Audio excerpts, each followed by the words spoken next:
Welcome guys, I am so excited to have you here meal prepping with me. First things first, I want to just go over some of the basics about some of these recipes and some meal prep tips and tricks. Number one, all of these recipes are made to be very versatile. So in almost all of these recipes, you're going to see protein of choice.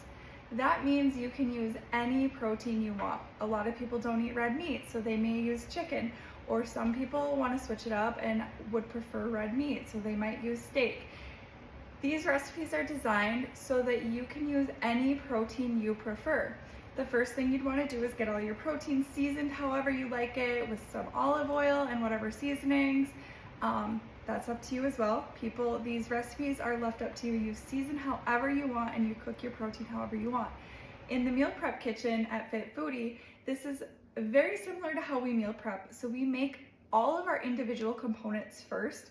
We would start with seasoning and making all of the proteins, and then we would bake all of the make all of the rice, the potatoes, all of the grains and starches individually, and then we would do all the veggie prep individually, and then make any sauces or dressings. And then at the end, after we've done all of the individual components, we would put it all together. So every week that would look a little bit different. We'd go through our list and look like, okay, we need to dice tomatoes, we need to slice onions, we need to brown some ground beef.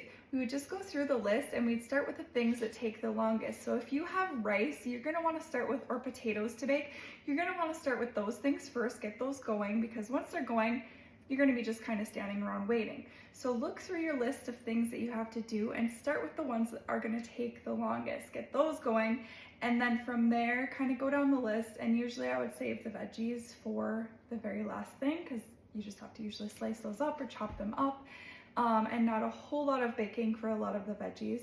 But just kind of look through your list and plan it out that way. When you see the protein of choice, that's what that means. It just is left to be versatile. And same thing with like certain recipes, it'll say ground beef. You can use any ground meat you want. If you prefer ground turkey, do ground turkey. If you prefer ground venison, do ground venison. It does not matter. The recipe will be just fine with whatever protein you prefer.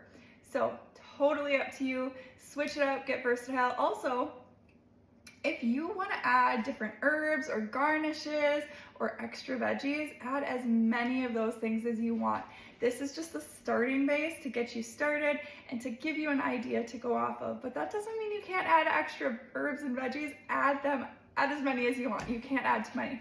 You can also add any sauces you want in addition, but just keep in mind, like if you're adding sauces, that's going to be extra calories. And if you're on a weight loss journey, try to limit, some of the sauces. But if it's gonna make you eat the meal prep because you like the sauce better, sauce it up. Now let's talk about knives and cutting board. You're gonna wanna have a good chef knife. That is the most important thing in your kitchen, is having a good chef knife. This is my favorite chef knife. It's an 8-inch Dynasty steel, Japanese steel chef knife. Another thing, holding a knife. I know all of you guys, or not all of you, but I know a lot of you, I used to do it all the time, are cutting like this with your finger on top of your knife. That is a no-no. Do not slice your food, veggies, whatever. Do not hold a knife like this.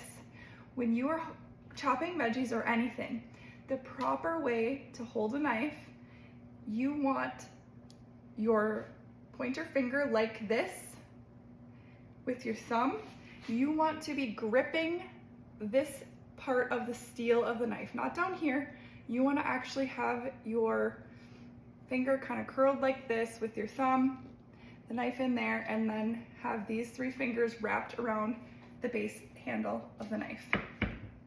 And when you're chopping, you have a lot more control versus just your finger up there and the claw. Whenever you are slicing, chopping anything, put your other hand, so hold your knife like this, and then the other hand should be in a claw. Let me grab something to give you an example. I have a sliced pepper for an example. But you're gonna hold your knife like this, and then let's say we want a julienne cut. Also, julienne cut is long strips. Dicing is you cut into strips and then you cut them again into cubes. You can do a small dice for smaller cubes or a large dice for larger cubes. So we're gonna do a julienne cut first. You got your knife, and then you're gonna go like this with your hand in a claw. This right here is gonna stop you from slicing your fingers. So you can go like this. I can slice and not even look at what I'm doing, because once you have this, let me show you. See, you just move your hand back. It's your guide. It prevents anything from, it prevents the knife from slicing your fingers. Never have your fingers like this. This is how fingertips get sliced off. Always, always, always have the claw and be holding your knife like this. The more you do it, the more comfortable you'll get. So this is a julienne cut. And then for a dice, we are just gonna turn it around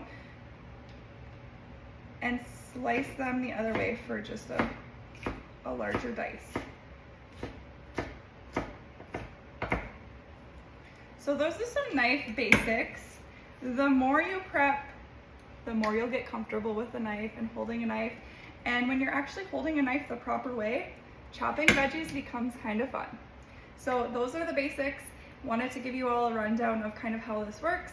Let you know you can use almost any protein for just about every recipe in here, which makes it very versatile to everyone's taste preferences.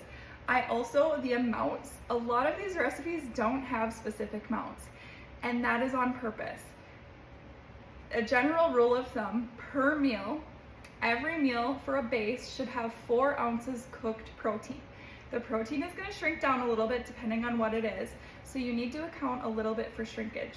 So my estimation for raw, if I want 4 ounces of cooked protein, I'm going to cook 6 ounces raw, because you're going to factor in a little bit, it's going to shrink, give or take. So then you know you have enough for at least 4 ounces per meal. So you would just say, let's say you want to do 4 chicken meals with 4 ounces each.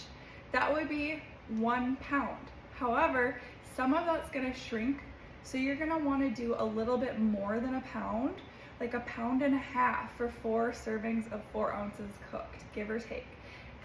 That's the general rule of thumb I use for that for veggies. I always want like a cup of veggies per meal. So I always kind of use that as my go-to figure. For the rice and the carbs, like potatoes, my rule of thumb is 3/4 cup. You may want higher protein. So you may decide you want 6 ounces cooked protein in all of your meals. So then I would say just add a couple ounces extra to that and do 8 ounces raw when you're buying your protein. Same thing with your carbs. Some people may want to do a lower carb meal. They may not want any carb. Eliminate the carb, switch it out for a veggie, totally an option. Or maybe you want some carb but just not quite as much, do a 1/4 cup rice. You can really switch it up to your preference and your diet. And the veggies, maybe you're just not, you know you're not gonna eat that many veggies.